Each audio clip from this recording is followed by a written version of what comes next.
Haïti, Haïti, Haïti. Haïti, pam nan mwen pap jom kite l soufri. Mwen ti peyi pam nan map toujou chante pou li. Li pitil, pa gran, se pou li ke mwen fou, se vre yo di. Pa bon, se paske ou en to dou lot naso di. Ah bon, yo pal depote tout moun, gade yon ban politisyen. Tel tan ba nan dada nou kes l'Etat. Apiye mande bon Dieu si se sou do nou. Si moun ap moui gen kou koto pase se kriye. Touze haïtien ke moye, pap jom ti peye. Pa bon, leve kampe pou nou kawè ki jan peyi nap de oule. Fok mwen chante pou nou tan de mize peyi n'jel depase. Ou nek sa ouwe a li pa piti li pa gran. Haïti sa ap gade ya ou met fin mande pardon. Tout kritike la pran yo, se paske sou bon maman yo ti li pov. Se vre, men sonje li gen plis kwa men chen tok kriye. Paske li wè so fort. Si m'a leve kampe pou denonse tout sa ken bene ki pa vle nou avanse. E si nou ke kampe san pa plante, na poujou wè lot nasyon ka pa avanse.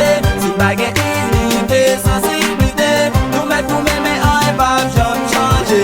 Se sel nou yo met nan etat sa, li tan pou nou chanje sa. Sa leve kampe pou sa peyi n'kap degade, li tan pou nou pense.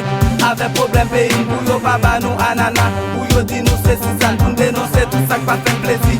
A bout choisi un petit pays comme Haïti. Yo dégrélé le bel des Antilles. Journée jeudi représenter la poubelle des sorties. Haïti a au Mali depuis combien de temps pas qu'à guérir. Qui est si cause? Comme dirigeant, comme belligérant. C'est haïtien, on fait une chaîne solidarité. Mais non mais à dignité, on s'en a ouais, pays changer. Va lever camper pour dénoncer tout ça qui est qui va venir nous avancer.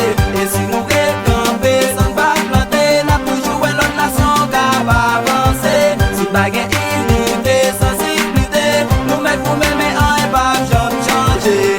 C'est seul nous yo maintenant état ça. Dans pour nous changer ça. Qui bataille mais ouais, pays changer, c'est pas comme date. Nous-mêmes haïtiens nous demandons des changements. Gardez ta pays nous yé. Est-ce que n'a pas été gardé pays nous capine dégradé. Il est le temps pour ça changer. Pour dire assez, trop démagogie, trop hypocrisie. Qui cause Haïti a souffrir. Nous voulons pour ça finir. Lever camper pour ça changer. C'est ça n'a pas demandé. Faut pas oublier dans l'histoire. Nous c'est premier peuple noir qui déporté la victoire. Nous n'en nous combat aujourd'hui à nous pas même contre pour qui ça. C'est pas tant d'attraque la malba jusqu'il est pour ça kaba. Nous t'es pas nous toi fait bras. Nous dis nous c'est l'espoir. L'espoir va nous choléra. Journée jeudi c'est victoire pour peuple là. Est-ce que pas ouais peuple là toujours n'en fait noir. Iceberg, bout net, tout net. Lever camper pour ça changer pour dénoncer tout ça qui est Va lever camper pour dénoncer tout ça qui est qui va